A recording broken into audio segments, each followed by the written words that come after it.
نحمده ونصلي ونسلم على رسوله الكريم اما بعد قال النبي صلى الله تعالى عليه وسلم لا تجلسوا على القبور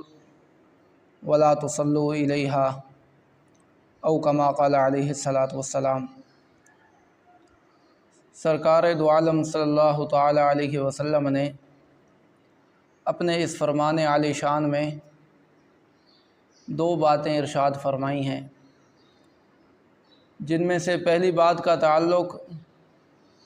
انسان کے ادب، عزت اور احترام سے ہے، اور دوسری بات کا تعلق اللہ رب العزت کی عزت، ادب اور احترام سے ہے۔ پہلی بات یہ بیان فرمائی کہ لا تجلسوا علی القبور، کہ اے میرے امتیو کسی انسان کی قبر کے اوپر مت بیٹھو۔ انسان کی قبر بنائی جاتی ہے انسان کی عزت، احترام اور وقار کے لیے، یعنی کہ یہ دنیا والی جو عرفی قبر ہے اس کا تعلق محض اتنی بات سے ہے کہ انسان بے توقیر نہ ہو۔ جیسا کہ دوسرے جانور جب وہ مرتے ہیں تو ان کو جنگلوں کے اندر کناروں کے اوپر علیحدہ کھلی فضا میں ڈال دیتے ہیں،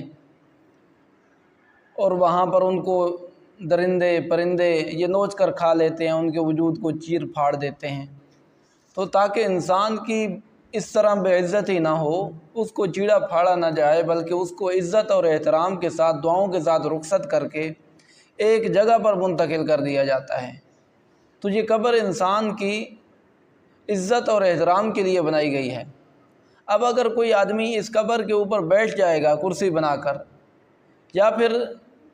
اس قبر کے اوپر سے گزر جائے گا، یا قبر کے اوپر پاؤں رکھے گا، جیسا کہ آج کل عام طور پر دیکھا گیا ہے کہ یہ ہمارے دنیا دار قسم کے لوگ، مزدور قسم کے لوگ، یہ جو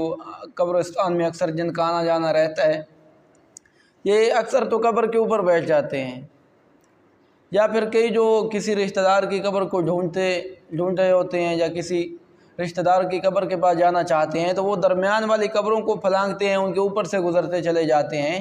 یہ خیال نہیں کرتے کہ انسان کی عزت کے لیے یہ قبر بنائی گئی ہے۔ اب اگر پھر بھی اس کو پھلانگا جائے جو یہ انسان کی عزت کے خلاف ہے، تو آپ علیہ الصلوۃ والسلام نے اس حدیث پاک میں پہلی بات یہ بیان فرمائی کہ لا تجلسوا علی القبور، اے انسانو انسان کے عزت اور احترام کا خیال رکھو، یعنی کہ اس کی قبر پر نہ بیٹھو۔ اور دوسری بات فرمائی ولا تصلوا الیہا، کہ قبر کی طرف رخ کر کے، قبر کی طرف منہ کر کے نماز بھی نہ پڑھو، یعنی کہ کوئی ایسی جگہ جہاں پر آپ نماز تو اللہ رب العزت کے لیے پڑھ رہے ہیں، لیکن سامنے قبر آ رہی ہے، تو آپ کو ایسی جگہ پر نماز پڑھنے کی اجازت نہیں ہے۔ اس وجہ سے کہ دیکھنے والے کو یہ شبہ ہوگا کہ یہ آدمی اس قبر والے کے لیے نماز پڑھ رہا ہے، قبر والے کو رکوع کر رہا ہے، اس کو سجدہ کر رہا ہے، تو شرک کا شبہ ہے۔ تو اس شرک کے شبہ سے بچنے کے لیے، شرک والی قباحت اور بیماری سے بچنے کے لیے آپ علیہ الصلوۃ والسلام نے فرمایا کہ اس قبر کی طرف منہ کر کے نماز بھی نہ پڑھو، تاکہ دیکھنے والوں کو یہ شبہ ہی نہ ہو۔ کیونکہ اللہ رب العزت کی سب سے بڑی بے ادبی، توہین اور بے عزتی یہ ہے کہ انسان اللہ رب العزت کو چھوڑ کر کسی دوسرے کو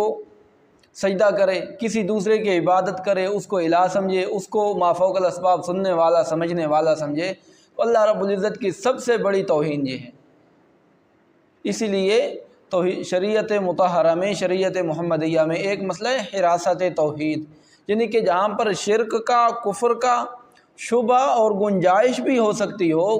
شیطان کو گمراہ کرنے کا موقع مل سکتا ہو، تو آپ علیہ الصلوۃ والسلام نے ایسے سوراخ کو، ایسی جگہ کو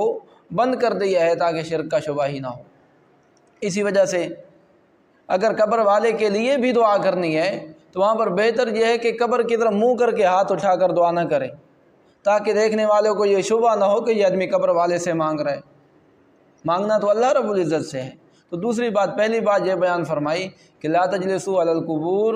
اے لوگو قبر کے اوپر نہ بیٹھو تاکہ انسانیت کا احترام باقی رہے۔ ولا تصلوا الیہا، اور قبر کی طرف منہ کر کے نماز بھی نہ پڑھو،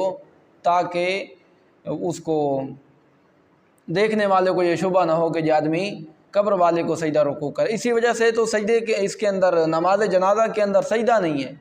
حالانکہ باقی جتنی بھی نمازیں ہیں تمام نمازوں کے اندر رکوع بھی ہے اور سجدہ بھی ہے، لیکن